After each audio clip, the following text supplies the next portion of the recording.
یه ویروسی مد شده جدیدن، همه دارن میگیرنش. اینجوریه که علاوه بر اون علائم آبریزش بینی و اشک‌ریزش چشم و عطسه و سرفه و این چیزا، یه سری علائم گوارشی نشون میده، مثل حالت هوا و دلپیچه. حالا اگر با من یه داروساز این ویروسو بگیرم، چجوری خودمو خوب میکنم، درمان میکنم؟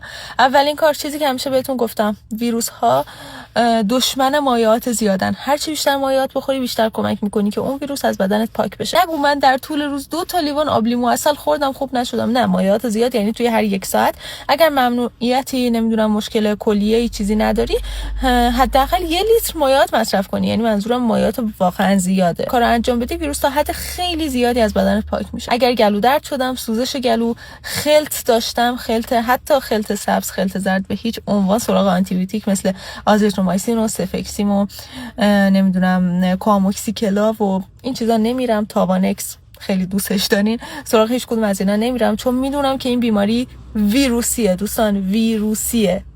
این داروهایی که اسم بردم همشون میرن رو باکتری اثر میکنن، روی این بیماری اثری نداره. اگر دچار گلو درد باشم و سوزش گلو، میام دیفنیدرامین رو غرغره میکنم، بعد قورتش میدم.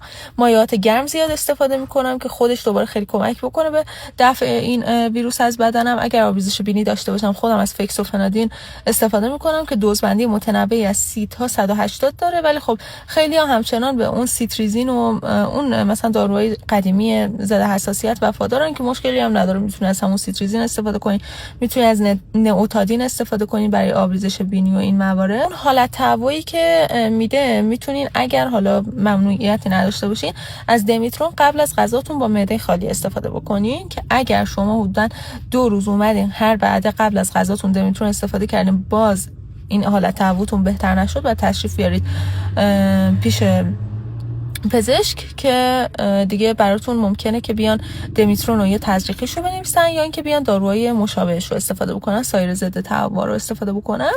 ولی مثلا روز اول اگر ممنوعیتی نداشته باشین، خودتون میتونین استفاده کنین. برای دل درد و دلپیچش هم میتونین از هیوسین استفاده کنین که معمولا توی این ویروس هیوسین خوب جواب داده.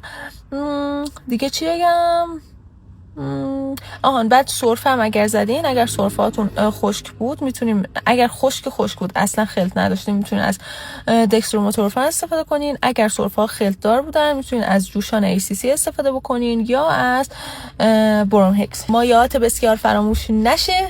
مورد دوم، آنتی بیوتیک استفاده نکنید. توی 24 ساعت اولی هم که ویروسو گرفتین، بهتره که یه دونه قرص زینک بخورین. استراحت کافی فراموش نشه، خیلی کمک میکنه به بهتر شدن حالتون. اگرم کلا زود به زود مریض میشین، که این یکی پست رو ببینید بهتون گفتم چیکار کنین.